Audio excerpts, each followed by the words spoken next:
Bom, então vamos hoje dar os ponteiros finais sobre a discussão de uma partícula, a discussão não relativística de uma partícula de spin meio, né? De spin meio. Bom, então o que a gente vai aqui fazer uma breve revisão e reensinar o que a gente viu na outra aula passada, mas para quem foi vai ser bom e quem não foi, eu estou tentando colocar todo mundo no pé de igualdade. Então, fazer uma revisão só, em revisão, o Hamiltoniano de Pauli, né, a presença do campo magnético, e o assunto de hoje começa na lição não relativística, né, que é essa parte até o Spinor, foi o que a gente viu até a aula passada. Né? Mas eu vou ter que fazer uma revisão e tentando dar oportunidade para os outros tirar uma dúvida. Né? A gente vai descrever agora a partícula, agora quer fazer a equação de Schrödinger, exatamente. Agora quer incluir o spin. Então, agora, quando eu descrever, antigamente a gente falava no espaço das coordenadas, espaço do momento. Agora eu não posso falar só isso, eu tenho que colocar o spin. Aí é um produto tensorial desses duas representações. Né? Aí mostrar agora a relação da ortogonalidade e a completeza, o spinor, exatamente agora como é que a gente vai descrever, né, essa nossa função de onda de uma partícula de spin meio, a equação de Schrödinger de Pauli, né, que é o spinor, falar de probabilidade, as representações dos operadores e, finalmente, a interação spin-órbita. Eu não vou deduzir, mas vou falar um pouco da física sobre isso. Ok? E com isso a gente termina todo o nosso conteúdo do material que eu passei para vocês. E amanhã a gente vai começar e essa interação spin-órbita vai abrir exatamente perspectiva para a gente falar sobre soma de momento angular. Ok? Muito bem. Então, o nosso Hamiltoniano que a gente apresentamos, que é chamado Hamiltoniano de Pauli, né, que ele colocou exatamente o termo de spin, e mostramos isso aí na analogia que ele fez, usando a identidade que tem lá envolvendo essa matriz de Pauli. Então, aí tem o Hamiltoniano, aí o primeiro termo é um termo, né, em tese, é um termo que está contido aí energia cinética, mas aí eu tenho também os termos magnéticos, né? E o outro é um potencial, né, qualquer. Pode ser devido ao campo elétrico, ou pode ser um termo de interação, sempre que isso é um Hamiltoniano para uma única partícula, certo? Para uma única partícula. Então, ele está sujeito a um campo magnético B, aí tem um potencial vetorial, e um campo elétrico E, aí está o potencial escalar. Né? A gente está aprendendo que o potencial vetor e o potencial escalar são grandezas não mensuráveis. Significa que eu não meço ele no laboratório, eles não são soluções únicas.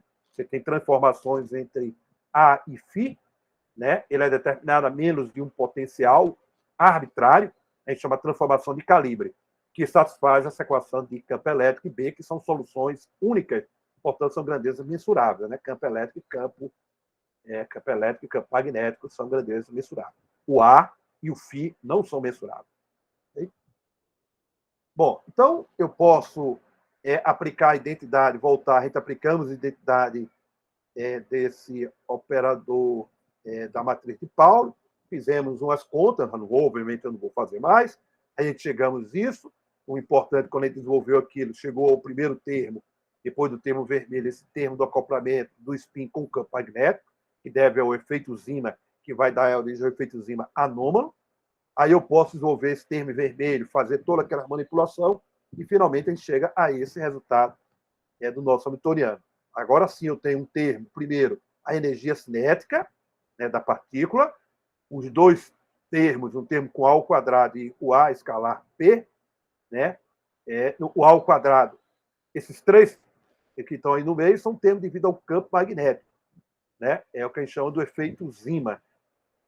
O primeiro, note que ele depende do campo magnético ao quadrado, a gente chamou de efeito Zima quadrático, ou vai ser chamado também o termo diamagneto. O termo diamagneto, porque a suscetibilidade a ela associada é negativo lá no meu material. Certo?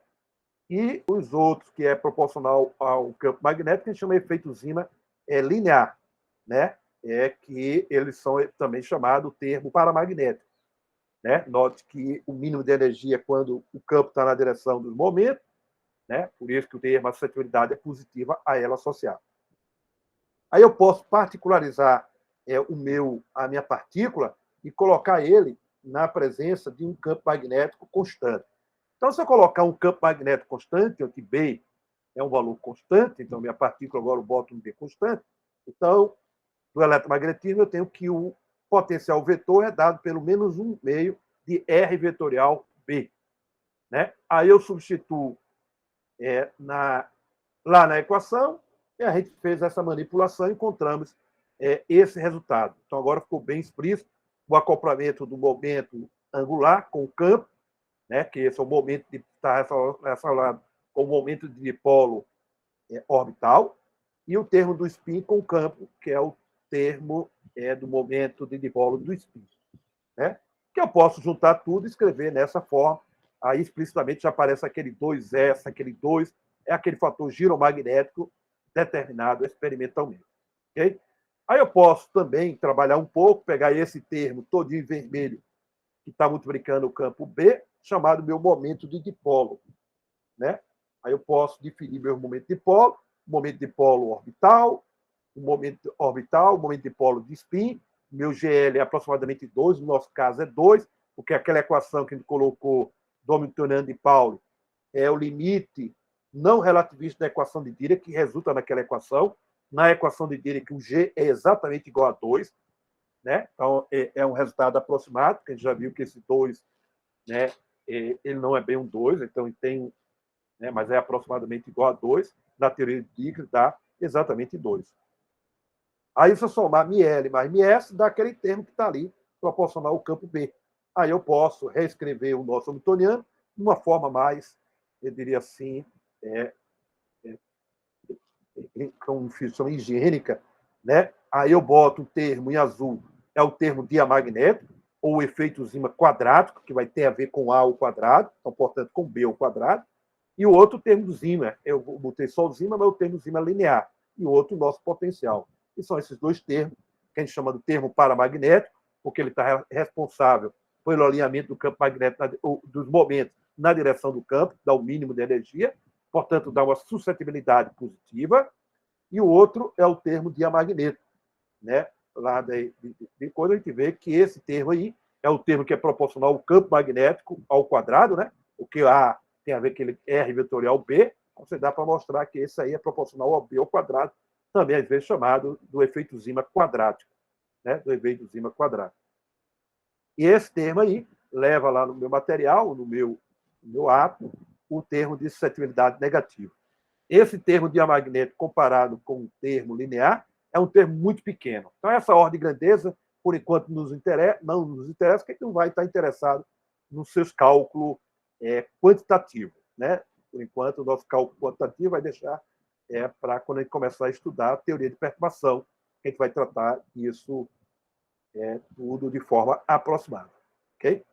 De forma aproximada. Muito bem. Então, esse foi o Hamiltoniano, né, desmembrado lá do Hamiltoniano de Pauli, né, botamos um campo magnético constante, e aí chegamos a esse Hamiltoniano. Bom, então agora, note que no nosso Hamiltoniano envolve coordenada e spin. Note que o meu momento angular, que está ali, ele é uma coisa que é definido como R vetorial P. Então, portanto, ele é um operador que depende de R e P. Né? E ali eu tenho o V de R e tenho um P ao quadrado da energia cinética. O termo Zima agora parece o spin. Então, note que quando a gente resolvia a equação de Schrödinger, então, meu Hamiltoniano, a gente podia escrever ele na representação das coordenadas, aí o meu R grande seria a própria coordenada, e meu P é H sobre o gradiente. Então, na representação das coordenadas. Ou na representação dos momentos.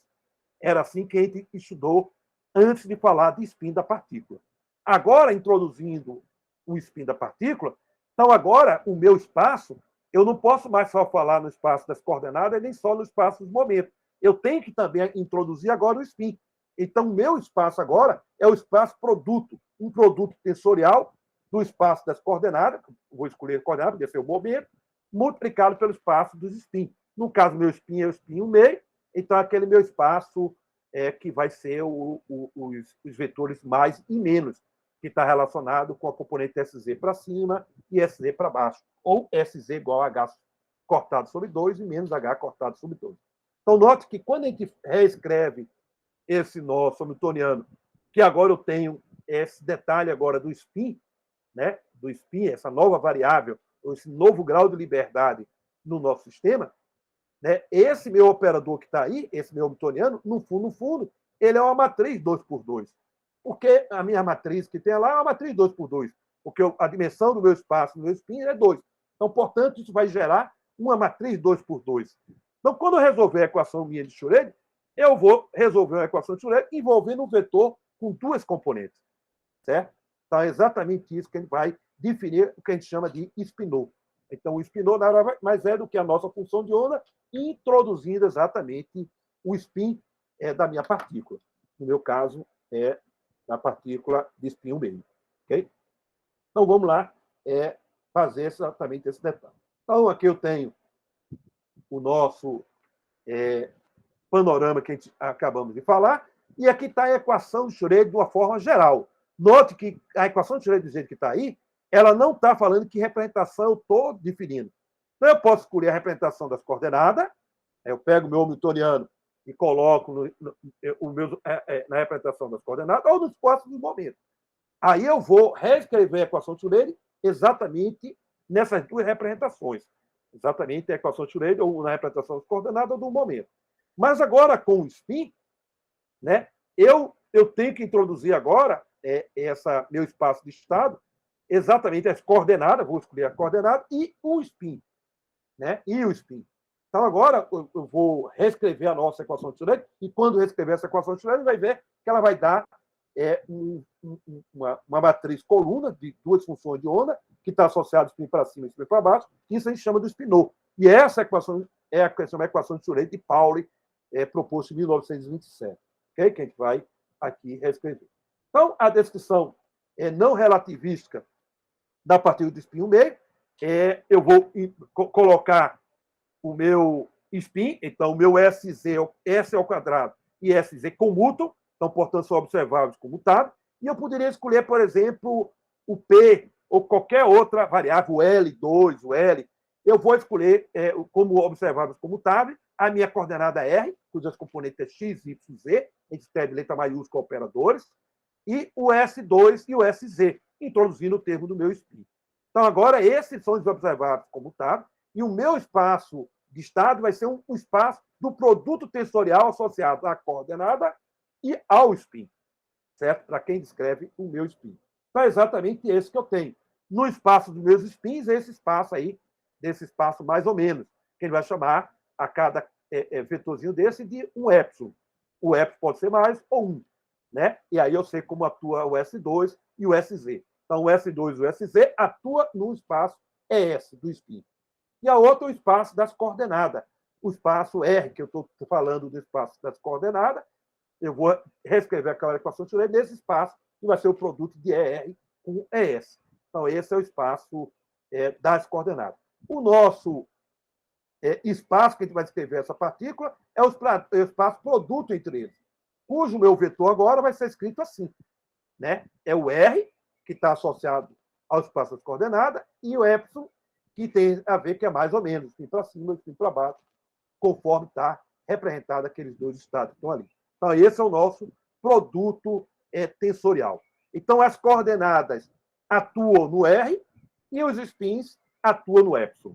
Como é que ele atua? A gente já estudamos isso individualmente, então está aí as regras, como x, y, z ou R atua nesse espaço produto tensorial, ele atua nos R, né? No espaço do R.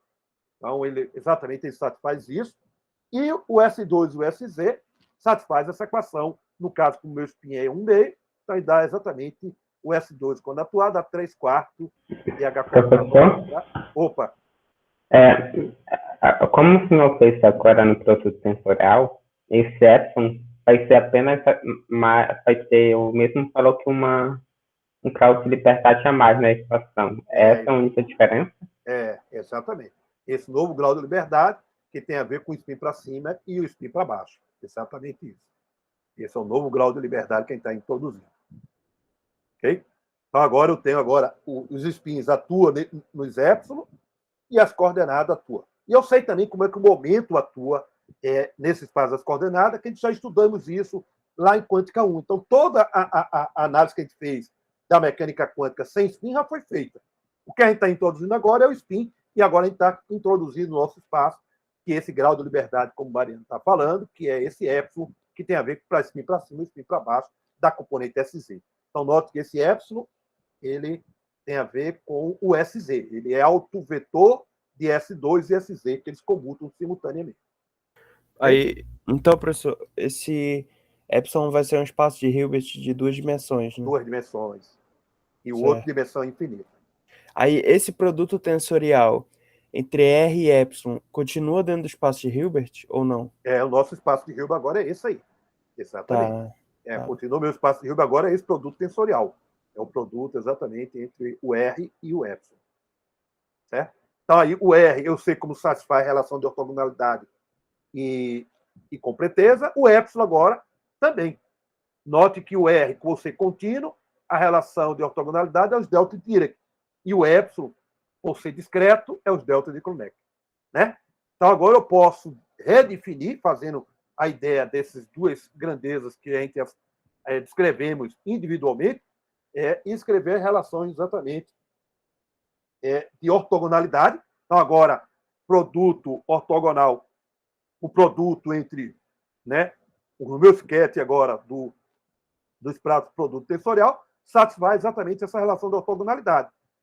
Eu tenho uma relação discreta para o epsilon, então dá o delta de Kronecker, epsilon é epsilon, e para o R, que é contínuo, é o delta de Dirac, o R' R.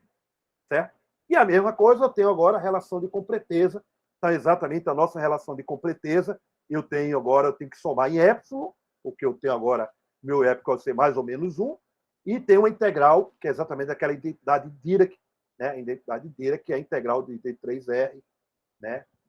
O ket com Bra do R. Aí exatamente essa relação. Ou eu posso somar em epsilon, eu estou botando aí só na forma expandida. Né? Então, esses são resultados muito importantes que a gente está, que a gente chama, generalizando tudo que a gente estudou antes. A gente estudou o spin sozinho, quando a gente estudou o sistema de 2 níveis, a gente fez toda aquela manipulações, uma coisa só com spin. Estudamos as coordenadas, então só isso, e agora a gente está introduzindo os dois. Então, a minha partícula ela tem spin. Então, portanto, como é que eu vou descrever ela? Eu tenho que introduzir esse espaço produto tensorial. Certo? Então, essas duas relações é uma generalização de tudo que a gente viu. E é fácil a gente entender, né? Porque aí eu faço as grandezas independentes uma da outra, né? Porque são produtos tensoriais. Né? O espaço é disjunto do outro. Então, o que é que significa? As coordenadas não podem atuar no epsilon, nem o spin atua no R. Né? O spin atua no epsilon e as coordenadas, ou qualquer operador que depende de R e P, atua no R. Eles são espaços disjuntos, né? Dimensões. Note que a dimensão nossa é infinita, apesar do epsilon ser a dimensão finita, mas quando eu multiplico, dá a dimensão infinita, porque o meu R varia continuamente. Né? A dimensão infinita. Muito bem. Então, isso aí, né? Agora eu vou chamar. Antes eu falava representação das coordenadas ou do momento. Agora a nossa representação é das coordenadas com o spin, que é esse, né, espaço produto tensorial. Né? Esse espaço produto tensorial. Então, a nossa representação agora é esse R epsilon. Né? Então, isso agora, eu tenho essa relação de completeza que acabamos de colocar. Se eu pegar essa relação de completeza e multiplicar pelo ket φ, né? Ambos os membros eu multiplicar por φ, eu encontro exatamente a nossa expressão. Então, agora, usando a relação, eu escrevo exatamente isso, que o meu φ ele é escrito por essa expansão. Então, multipliquei ambos os membros por φ. Então, note que aquele termo que está ali, eu estou multiplicando em operador identidade, multiplicando por φ. Exatamente isso que eu fiz, que eu estou fazendo aí. Esse termo em vermelho, se você observar bem, ele lembra o que a gente tinha definido lá, quando a gente estudou notação de Dirac, a nossa função de onda do espaço R. Sendo que agora eu tenho a componente epsilon, que pode ser mais ou menos 1. Então, a gente vai definir esse termo em vermelho, né, né? Definir através de um f de epsilon, onde epsilon pode ser mais ou menos, né? Mais ou menos. E eu vou chamar isso como a componente epsilon do spinor. O que é a componente epsilon? Porque o meu spinor tem duas componentes. O meu spinor exatamente vai ser uma matriz coluna, cujas componentes são exatamente esses termos que estão aí. Okay? Então, agora, o meu estado, o meu ket phi, eu substituindo o meu phi de epsilon naquela... A gente está definindo exatamente essa componente, a gente fica exatamente com o nosso phi agora escrito dessa forma. Certo? Então, isso é o que a gente falamos na aula. Você pensar independente, se eu, no espaço das coordenadas, esquece o epsilon, tiro o somatório, né? Eu tiro o somatório, e aí você tem o phi de R. Tiro o R, tiro o epsilon, tem tudo que a gente falou no espaço das coordenadas. Se eu tirar a integral em R, você tem tudo que a gente falou do spin. Né? Exatamente, agora você teria uma componente phi de epsilon. Não tem o phi de epsilon de R. É só um phi de epsilon, que nada mais é do que o produto escalar epsilon com phi. Né? Então, é exatamente o que a gente fez quando estudou só spin e quando só estudou coordenada. Agora a gente está acoplando as duas grandezas simultâneas e descrevendo o nosso estado phi que está aí. Ok? Muito bem. Então, essas são definições importantes. Agora eu vou pegar e encontrar a nossa função de onda. E vou multiplicar isso aí por R. Aí lembra aquela notação que a gente fez, né, anteriormente, né, quando a gente definimos a função de onda, que é o produto escalar R com φ. Essa é a nossa função de onda. Sendo que quando eu multiplicar por R, aí vai ter o produto escalar R com R, então aquela integral eu vou botar R', então o produto escalar R com R' dá o delta de Dirac. Aí vai sobrar o epsilon. O epsilon é um vetor coluna. Então, o que vai sobrar do lado esquerdo, quando multiplicar por R, é um vetor coluna. Isso que a gente vai chamar de spinor. Certo? Então, é exatamente isso que a gente vai fazer. Então, usando relação de ortogonalidade, eu multiplico ambos os membros só por R. Aquela integral em R, eu vou botar integral em R'. Aí, quando multiplicar por R, vai ficar R com R', que é o delta de Dirac. Aí, some a integral e eu fico exatamente com isso que tem aí. Então, fica agora com a minha função de onda, que eu coloquei dessa forma, que, na verdade, ela vai ser, né, uma matriz coluna. Então, quando eu multiplicar por R lá em cima, usa a relação de ortogonalidade, aí some a integral em R, fica só essa soma em epsilon. Compreendido lá? Então, aquela integral lá em cima em R', eu multiplico por R. Aí vai ficar R multiplicado por R', escalar R', é o delta de Dirac R'. Aí soma a integral em R'. Aí só sobra o somatório em epsilon, com a componente φ de epsilon de R. Então, note que o epsilon é mais, é a matriz 1, 0, e o menos é o 0, 1. Quando eu substituir, eu tenho exatamente isso, que a gente chama do spinor. Então, esse é o spinor, é assim que a gente vai descrever exatamente a função, a nova função de onda de uma partícula de spin meio. Né? Então, é fácil generalizar, se você imaginar qual que é o spin. Então, a dimensão da minha matriz vai ser 2S mais 1. Então, por exemplo, tem um artigo que o cara fez para spin 3,5, então 2S mais 1 daria 4. Então, seria uma matriz coluna de dimensão 4, né? Se fosse uma partícula de spin 3,5. Então, isso pode ser generalizado para qualquer tamanho do meu spin. Então, se eu estou fazendo para spin 1,5, a generalização para outro é imediata. Então, note que esse F, por exemplo, poderia ser de dimensão CC mais ou menos 1. Eu poderia colocar uma dimensão de um spin S qualquer. Né? De um spin S qualquer. Com um único detalhe, tudo que a gente está fazendo está beleza, só o nosso hamiltoniano que tem que tomar cuidado. Aquele hamiltoniano de Paulo só serve para spin 1,5. Mas o que eu estou fazendo, essa álgebra, essa construção do spin, a priori, poderia ser um spin diferente de 1,5. Poderia ser uma dimensão maior e todas as descrições seriam verdadeiras. Não teria problema nenhum. Certo? Então, a generalização é possível de eu criar um spinor de dimensão maior. Ok? Bom, então, com essa função de onda, então agora eu escrevo a equação de Schrödinger. Então, quando eu escrever a equação de Schrödinger lá, aquela equação que eu tinha lá com os meus ket, agora eu multiplico por R. Quando eu multiplicar por R, dá o meu φ de R. Meu φ de R de T. Então, imagina agora que tem um φ de R que depende de T. Então, agora, minha equação de Schrödinger-Heisenberg na representação das coordenadas, o spin é dado exatamente por isso. Aqui é meu hamiltoniano, escrito na representação das coordenadas e do spin. Então, note que esse meu hamiltoniano depende do spin e das coordenadas e momento. Então, o meu momento vai se transformar no operador diferencial, o meu operador R na coordenada R, e meu operador do spin está lá na representação dele, o meu operador que eu vou colocar exatamente aí. E aí eu vou resolver exatamente. Note que aquela meu H vai dar uma matriz 2 por 2, e eu resolvo essa equação. É uma equação característica que a gente já fez isso quando estudou o sistema de 2 níveis, sendo que lá no sistema de 2 níveis a gente não falou de coordenada. Aí simplesmente resolvemos esses vetores, né, de dimensão 2, diagonalizamos matriz, calculamos a função, a evolução temporal e fizemos vários problemas com o sistema de 2 níveis associado ao nosso spin. Então, essa é a nova equação de Schrödinger-Heisenberg. Né? Essa é a equação, ela vem, dado o meu hamiltoniano, aquele nosso hamiltoniano de Pauli, da equação de Dirac, né, para o limite não relativista. E o que sobrou aí? Só para a minha partícula. A antipartícula saiu. Então, na equação de Dirac, eu tenho uma matriz de dimensão 4. As duas primeiras associadas à partícula, a outra a antipartícula. Então, essa só é da minha partícula. Então, exatamente a equação de Dirac, eu pego só a parte da partícula, ela reproduz exatamente isso do jeito que está aí. Então, essa é a nossa equação de Dirac não relativista, ou equação de Schrödinger-Pauli, que pelo nome é aceito na literatura. Né? Então, agora a gente vai redefinir as nossas grandezas, né, em função desses φ e nossos φ menos. Né? Então, agora temos isso para ela associado.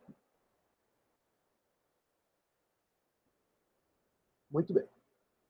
Bom, então vamos definir um produto interno. Então, o meu produto interno, que eu quero calcular o φ com aquele φ maiúsculo, então, a gente já definimos quem é o nosso ket φ. Eu posso agora definir o meu dual. O meu dual é o complexo conjugado. Quem é ket transforma em Bra, e quem é escalar transforma no complexo conjugado. Então, se eu quiser calcular o dual do φ minúsculo, que eu quero fazer o produto escalar, é exatamente isso. A integral em R, φ de epsilon, né, asterisco, o que é uma função de onda para mandar componente asterisco, né, e o ket transforma no Bra. Aí, quando eu multiplicar, né, o dual, esse Bra pelo ket, eu tenho um produto interno.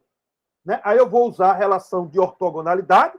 Então, é fácil quando eu multiplicar. Então, agora, essa integral, a segunda integral e a soma, eu vou botar epsilon e r'. Aí eu vou fazer o produto entre elas. Quando eu fizer o produto, eu vou usar a relação de ortogonalidade entre o r e o epsilon.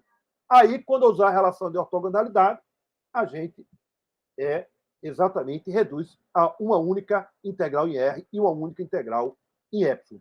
Porque eu vou usar, né, porque vai ter duas integrais em r e r' e dois somatórios em epsilon. Quando eu fizer o produto escalar, vai aparecer essa relação de ortogonalidade, aí vai somar os dois somatórios em epsilon, vai ficar um somatório, e as duas integrais em r em uma única integral. Exatamente isso que sobra do meu produto interno entre, né, dois vetores agora nesse novo espaço que a gente tem. Okay? Aí eu posso desmembrar aquele somatório, então eu posso desmembrar aquele epsilon mais ou menos, então dimensão 2, então essa seria agora o nosso produto interno. Então agora a gente só está fazendo uma generalização, e com isso é importante para a gente fazer, daqui a pouco, estabelecer algumas propriedades. Ok? Muito bem. Então eu tenho isso aqui, né? Aí agora eu posso tentar reescrever aquela equação em função dos spinor. Então veja, lembrando das definições que a gente falamos do spinor, a gente tem o nosso, né, spinor maiúsculo φ de R, é dado por isso. Né? E o dual, então o meu dual, que é o adjunto, então do meu spinor dual, o adjunto, desculpa, o adjunto dele, então ele transforma, que era coluna, transforma-se em linha. Então, exatamente, eu pego lá o meu spinor do φ minúsculo e eu pego o adjunto, eu transformo em linha e do complexo conjugado. Exatamente isso que eu tenho aí. Né? Se eu multiplicar exatamente o φ d'H com o outro φ, dá exatamente aquele termo que está ali dentro daquele encochete lá em cima. Né? Se você tiver o produto exatamente dessa matriz, dá exatamente aquilo que está ali. Então, portanto, o produto interno, ela fica escrita de uma forma compacta, dessa forma que tem aí. Né? Exatamente agora vai ser o meu o adjunto do meu espinol φ minúsculo multiplicado pelo espinol φ maiúsculo. Então, esse é o produto exatamente que a gente chama o produto interno. Então, a gente está fazendo exatamente nossas generalizações. Bom, com isso agora eu posso também fazer a nossa generalização das nossas condições de normalização. Né? Então, agora eu tenho a ideia das condições de normalização. Então, agora, minha condição de normalização, dado um estado um ket φ, a condição de normalização é que o produto interno inteiro seja igual a 1. Eu vou usar exatamente essa forma que está aí de definição de produto interno, essa nossa generalização, e dizer que isso é igual a 1. Então, agora, a minha normalização é exatamente isso que tem aí. Então, agora, o meu φ minúsculo é igual ao mesmo φ. Então, isso é igual a 1. Então, ele está me dizendo que essa integral exatamente do adjunto do meu espinol multiplicado pelo espinol, isso é igual a 1. Ou, se você quiser, na forma expandida, então você pode expandir aquele produto, dá exatamente esse termo que está aí. Né? Então, você tem agora o produto interno, e essa que a gente chama a condição de normalização. Né? Condição de normalização. Tudo bem? Bem, então, veja que isso, como é bem... Então, essa condição de normalização faz com que a gente consiga definir para vocês o que a gente chama de probabilidade.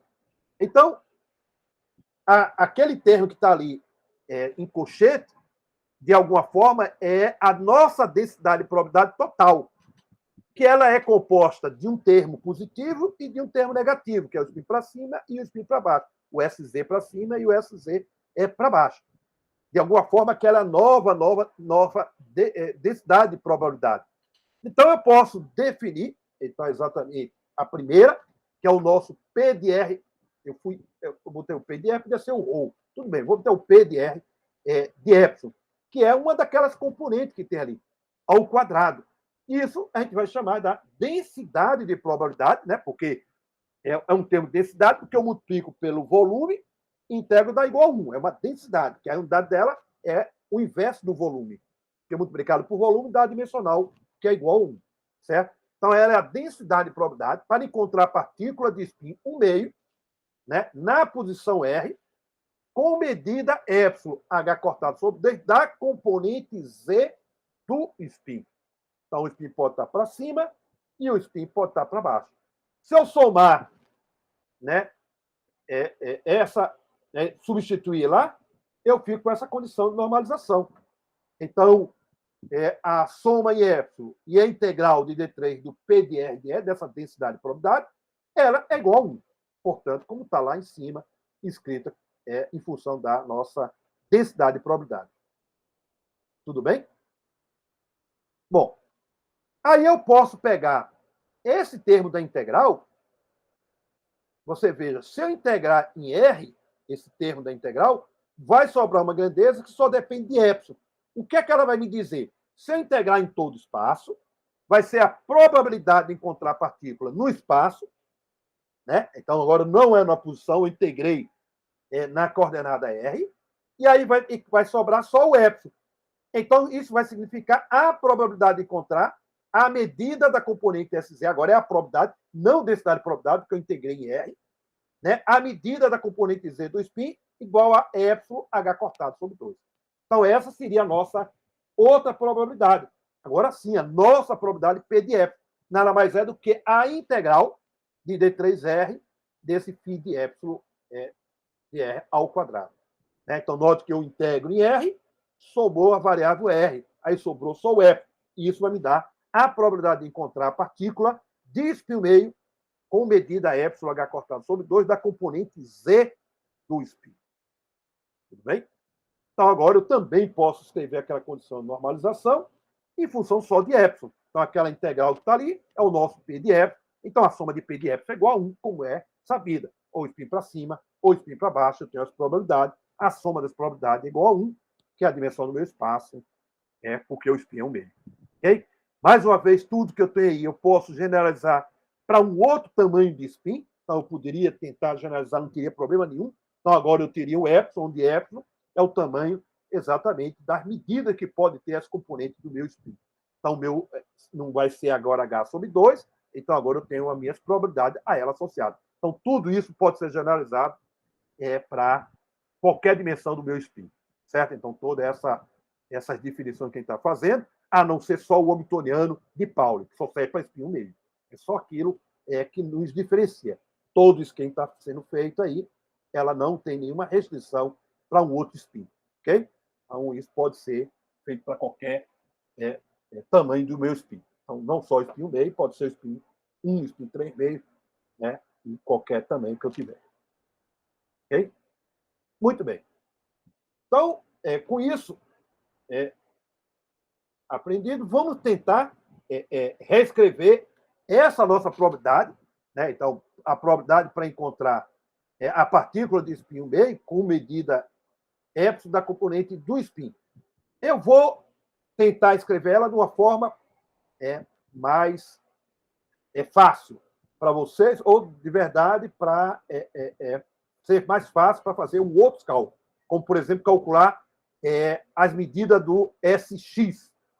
Então, do jeito que está aí, não dá ainda para a gente ter uma ideia de como calcular as medidas do SX, SY, ou qualquer um SN, numa direção qualquer. Certo? Então, eu vou reescrever essa expressão. Então, eu vou reescrever substituindo o meu φ de epsilon, a definição que a gente chamou da componente do meu spinor, que é dado por isso. Aí eu vou substituir lá na minha integral. Quando eu substituo na minha integral, aquele quadrado que eu tenho do modo quadrado é o φ de epsilon asterisco multiplicado por φ de epsilon. O φ de epsilon asterisco, ele vira o dual. Dá exatamente o primeiro termo que está ali. É o braquete escalar com R epsilon, né? Multiplicado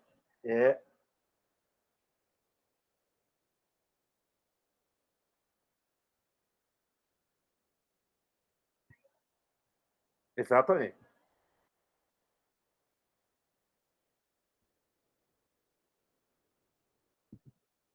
Né? Aí o que vai acontecer? Aquela integral em R, que vai ficar o ket com o bra do R, é a minha identidade de Dirac, a nossa relação de completeza na representação das coordenadas, só as coordenadas. Aí, quando eu fizer isso, o que é que vai acontecer? Some aquela integral em R, porque eu tenho a relação de completeza. Estão vendo ali a integral em D3R? Aí eu tenho o ket multiplicado pelo bra, o R, que eu separo eles um com o outro. Aí, quando eu fizer isso, aí soma a integral. Aí, somando a integral, eu vou ficar exatamente com o meu P de epsilon. Então, o meu P de epsilon vai ficar o produto escalar φ com epsilon e o produto escalar epsilon com φ. Isso nada mais é do que o modo quadrático de epsilon escalar φ. Certo? Epsilon escalar φ. Então, eu só pego a minha componente do spin, então, só a minha componente do spin, e faço o produto interno com o meu φ. E elevo ele ao quadrado e calculo a probabilidade. Então, essa forma fica mais fácil da gente calcular outros tipos de probabilidade. Vamos fazer isso no próximo slide. Então, eu reescrevi aquela probabilidade na forma integral dessa forma. É a forma equivalente que a gente está provando exatamente para vocês. Ok? Bom, então a gente mostramos a primeira coisa que a gente calculou, a probabilidade para encontrar a partícula de spin 1 meio com medida epsilon H cortado sobre 2 da componente Z do spin. É exatamente isso. Se eu quiser a componente X do spin, as medidas são as mesmas. Vai ser a medida do EX. E o EX é mais ou menos 1. Qualquer componente, os altos valores é o mesmo, mais ou menos H cortado sobre 2. A única coisa, a diferença, é que os meus vetores é diferente desse epsilon, mais menos. Certo? Mais menos. porque a componente SX não é, né, os meus mais, menos, não é autovetor do SX, nem do SY. Por quê? Porque eles não comutam. O Z, X, Y não comutam. Então, o epsilon, que é o mais menos, ele é autovetor do SZ, mas não é do SX, do SY. Okay? Mas se eu quiser calcular a probabilidade de eu fazer a medida do SX, de ser do SY, ou qualquer outra componente, as medidas também vão dar mais ou menos H cortado sobre 2. As medidas são as mesmas. Você pegar lá o seu aparato e você rotacionar ele, tanto faz, as componentes vai dar os 2 pontinhos lá no experimento de Stern-Gerlach. Okay? Então, se eu quiser calcular a probabilidade de encontrar partícula de spin 1,5 com medida epsilon, é para botar epsilon x, né? H cortado sobre 2, onde epsilon x é mais ou menos 1. Né? Então, a medida da probabilidade da componente x também é spin para cima e spin para baixo. Porém, o meu vetor agora é o epsilon x. Eu coloquei o epsilon x para diferenciar daquele epsilon que tem aí. Quem é esse epsilon x? É muito fácil. Eu pego lá minha matriz de Pauli, sigma x, diagonalizo ele, calculo os autovalores. Os autovalores dele são os epsilon x, mais ou menos 1. E os autovetores? A gente já fez isso lá em quântica 1. Então, os autovetores, olha, para Sx igual a H cortado sobre 2, cujo autovalor é epsilon x igual a 1 da minha matriz de Pauli, é 1 sobre raiz de 2, né? Combinação de lá com mais e menos do meu epsilon, né? Que é autovetor do Sz. Aí agora eu posso fazer uso da minha definição de probabilidade, está aí, agora generalizar, faço o produto, faço o dual dele e multiplico pelo φ e elevo ao quadrado. Aí eu tenho a nossa probabilidade. Então, a probabilidade de encontrar Sx, né, com a medida da componente x do meu spin H cortado sobre 2, é exatamente isso. Tem que tomar cuidado, é o módulo disso tudinho ao quadrado. Então, vai ficar o módulo primeiro, mais o módulo segundo, aí vai ficar o completo conjugado de um pelo outro, de um pelo outro. Então, tomar cuidado que aqueles são números complexos. Esse produto escalar de dá mais com φ e menos com φ são números complexos. Então, portanto, isso não é um quadrado perfeito quem tem que fazer esse desenvolvimento. Então, fica esse módulo ao quadrado. Exatamente isso que eu tenho. Ok? Analogamente, eu posso fazer para o S, a outra medida, menos H sobre 2. Aí eu teria um epsilon x menos 1 e os autovetores dele seriam esses. A probabilidade, exatamente, eu posso fazer uso e encontrar isso. Né? Isso eu posso fazer para a componente y ou para qualquer componente, em qualquer direção de um vetor n. Então, para um vetor n numa direção qualquer no espaço, o epsilon de n agora seria um epsilon de n numa direção arbitrária, os autovalores dele é mais ou menos 1. O que é que vai diferenciar? São os autovetores. Que esses autovetores são os cálculos que a gente já fez lá em cálculo em quântica 1, né? Em quântica 1, que aí eu coloco lá e uso a definição de probabilidade exatamente associado às duas componentes da minha medida. Ok? Então, isso a gente fecha o nosso parte de probabilidade. E, finalmente, vamos dar a última parte do curso, os nossos operadores. Então, veja, os nossos operadores estudados em quântica 1 eram operadores ou de coordenada e momento, como, por exemplo, momento angular, R vetorial P, né? Ou só o spin. Agora a gente vai ter um operador que vai depender de R, de P e de S. Então, é um operador que depende exatamente disso. Então, agora, um operador desse arbitrário, que é hermitiano, então, todo nosso operador é hermitiano. Por que esse operador é hermitiano? Porque R é hermitiano, P é hermitiano, S é hermitiano. Portanto, A é o operador hermitiano que a gente está trabalhando. Certo? Então, o que é a função dele? Então, imagine que ele atuando em φ, eu vou dar um φ'. Então, essa é a atuação desse operador linear aplicado no φ, ele transforma num φ'. O que eu vou querer agora exprimir é quem é o spinô do φ', em função dos spinô do meu φ, que a gente já calculamos anteriormente. E envolver esses operadores. Envolver esses operadores que estão aí. Certo? Bom, então a primeira coisa que eu vou fazer é multiplicar pelo Bra R, ambos os membros da equação. Então, ambos os membros para a equação. Quando multiplicar por R, né, aquele R escalar filinha, dá o nosso spinor filinha de R. Né? E ali eu vou ficar, que é o meu R escalar filinha, que aí eu multiplico o que é o meu filinha, que é o A aplicado no φ. Exatamente isso é que a gente colocamos aí. Tudo bem? Então, eu só multipliquei escalar com o R e apliquei lá no meu filinha. Aí eu vou colocar entre A e φ uma relação de completeza. Aquela matriz, o operador identidade. Quando eu colocar ali o operador identidade, eu reescrevo a minha equação dessa forma que tem ali. Né? Na verdade, eu coloquei... Tudo bem, não teria problema nenhum. Eu coloquei entre R e A. Podia ser lá o outro, o resultado ia dar o mesmo. Né? Então, eu coloquei a relação de completeza entre R e o A. Aí deu isso aí. Note que no lado de lá eu tenho uma função de R. Então, eu tenho que fazer o integral em R', para não ficar aquele R e R, integral em R. Então, eu faço a integral em R'. Esse linha meu ficou ruim, no meu editor ficou muito ruim, mas é um linha ali. Então, é integral em linha. E um somatório em epsilon. Um somatório em epsilon não tem problema. Então, vai ficar R escalar R' com φ, ou com epsilon, e ali R' com epsilon. Certo? Aí você veja, esse termo em vermelho, o que é que você tem? O produto interno de R com R'. O produto interno em R e R' dá o quê? Delta de Dirac de R e R'. E sobra só o ket epsilon. Exatamente isso que a gente vai fazer. Aí, quando dá o delta de Dirac, soma a integral em R'. Aí, some a integral em R'. Então, quando a gente usa a relação de ortogonalidade, lá naquele termo em vermelho, dá esse delta de Dirac, de R' menos R, e sobrou o ket epsilon. Então, a integral em R', né, agora some.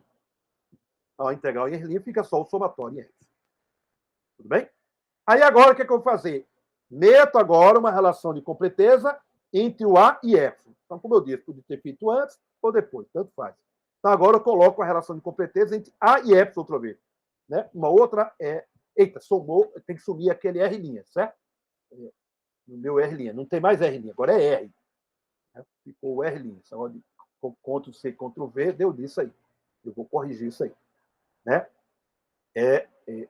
Isso é o R'. Então, meto ali relação de completeza. Mais uma vez, relação de completeza. A gente fica com esse termo que tem aí. Ok? Eu vou logo corrigindo. Eu vou corrigindo aqui.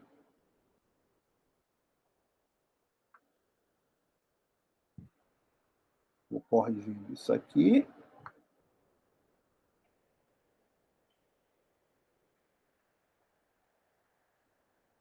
Que é R.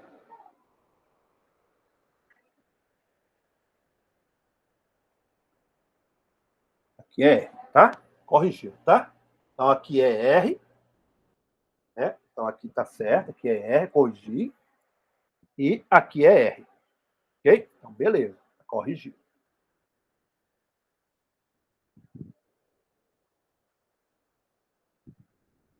Beleza.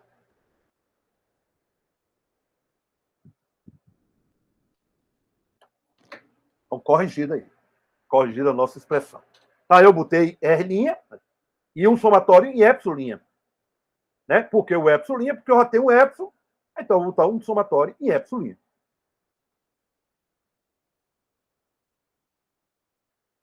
Tudo bem? E faltou, outra coisa que faltou aqui. Aí eu botei aqui a identidade, faltou o epsilon. Faltou o nosso epsilon aqui. Faltou o nosso epsilon.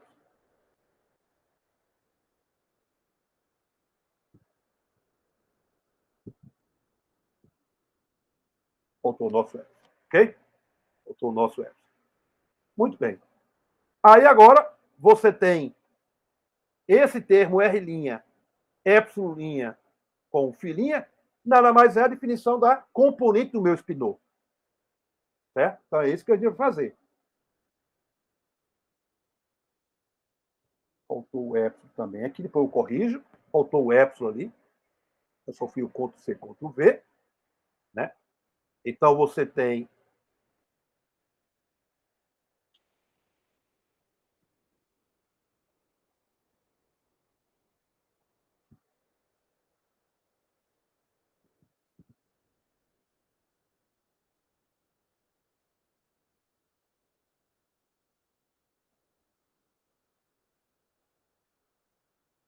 tá certo. Falta o epsilon lá na minha expressão. Aí, esse termo em vermelho, ele lembra o elemento de matriz, agora é o elemento de matriz epsilon, epsilon', r, r'. E aquele termo que está ali em azul é o nosso espinô, né? É o nosso espinô. De tal forma que quando eu substituir, eu fico com isso que está aí. Né? Então, eu fico com isso que está aí. Está faltando o meu cat epsilon ali ainda. Tá? Está faltando o meu cat que está ali em cima. Ok? Que está ali em cima. Né? Aí eu posso reescrever isso, se você quiser, nessa forma de matriz, onde meu A é exatamente isso. Então, aqui eu vou corrigir a nossa expressão. Aqui faltou o nosso epsilon. Aqui faltou o nosso epsilon.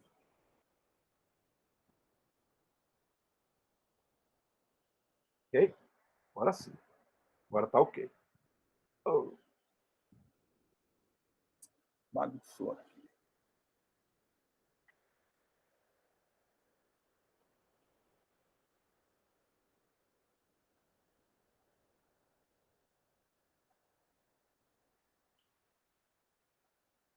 Okay.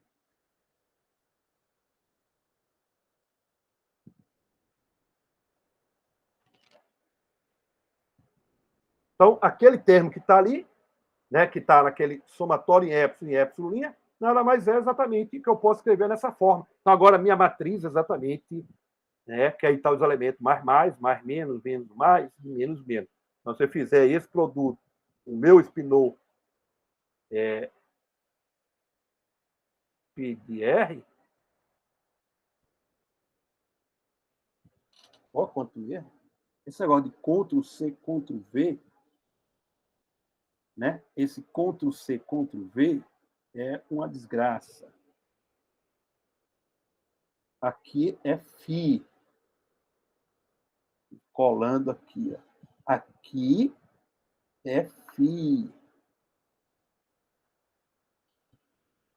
Φ. Né? Tá vendo? Ó?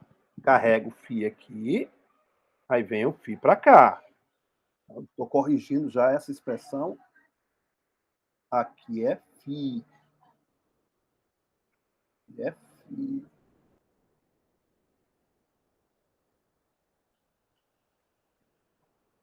É Φ.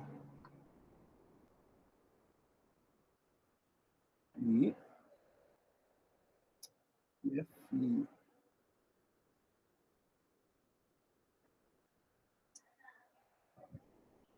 E é Φ. Tudo é Φ. Não tem esse.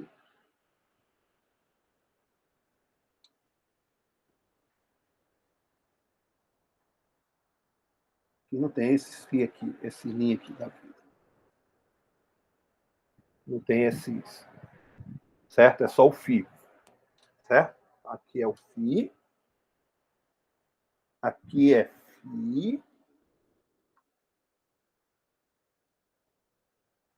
E corrigir tudo bonitinho. Então, aí exatamente dá exatamente essa minha matriz aplicada no meu espinô Figueiredo. Certo? Então, essa é a nossa correção. Tá? Quando corrigiu, ficou bonitinho. Está tudo legal. Então, exatamente é que está. Ok? Bom, então agora eu posso agora definir alguns operadores para você. Então, alguns operadores a gente já sabe só com spin e só com coordenada e momento a gente já definimos vários. Eu vou definir agora um que envolve spin, né, e coordenada e momento. Né? É esse termo que a gente vai introduzir aqui. Esse termo que está aqui, é o que a gente deduzimos, eu não vou deduzir, é o que chama interação spin-órbita. Então, vamos entender o que significa e ver o resultado que isso nos dá.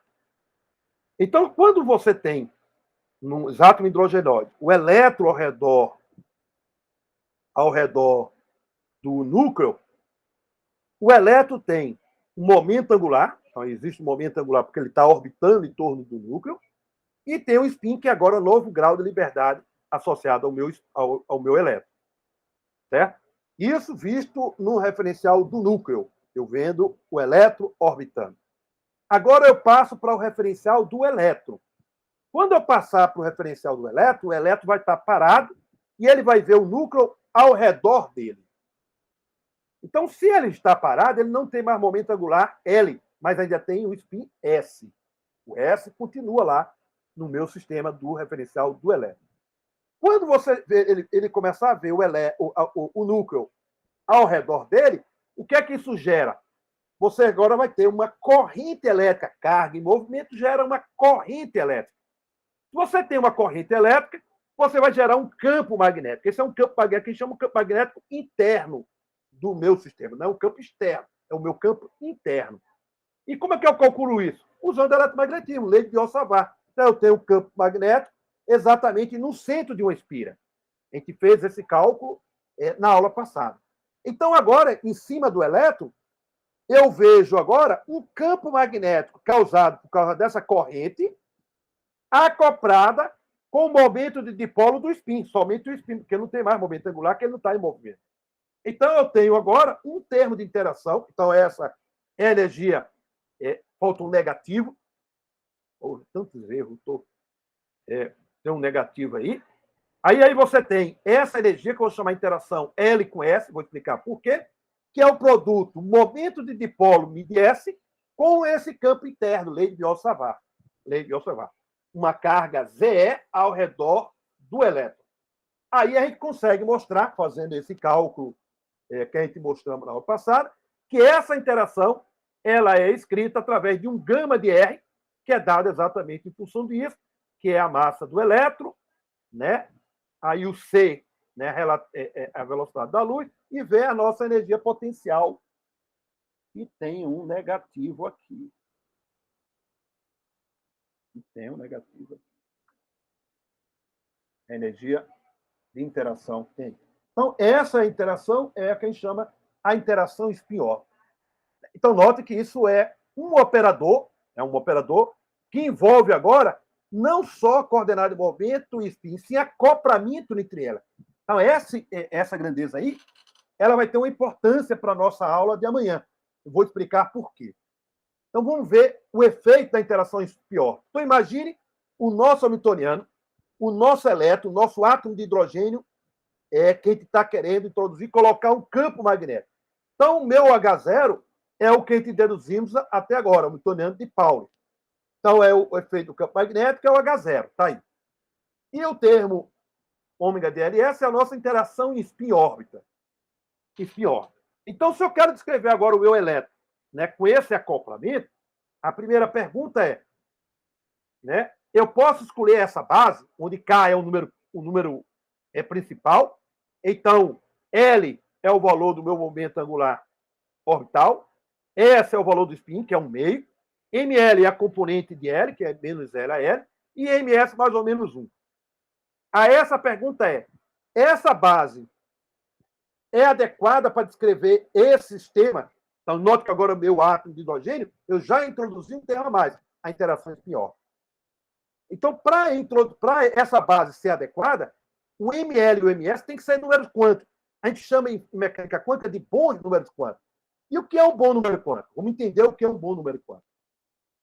Se você fizer o comutador de LZ com H e do SZ com H, que é o nosso hamiltoniano, ele não comuta, ele é diferente de zero.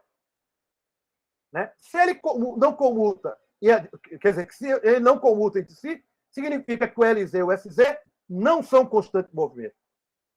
Se eles não são constantes de movimento, o que é que significa? Ele varia no tempo, portanto, ML e MS não são bons números quânticos. Então, portanto, para eu descrever esse meu sistema agora com interação spin-órbita, eu não posso usar aquela base. E que base eu vou escolher? a gente vai ver que é exata a base da soma do momento angular. Então, a soma do momento angular vem exatamente para eu reescrever tratar o meu hamiltoniano numa nova base. Okay? Numa nova base. Okay? Então, com isso, nós terminamos nosso assunto e amanhã a gente vai iniciar de 2 horas exatamente da onde a gente está parando aí. Exatamente provando que LZ não comuta, com H e o SZ também não comuta, e construir a soma do momento angular. Okay? Então, essa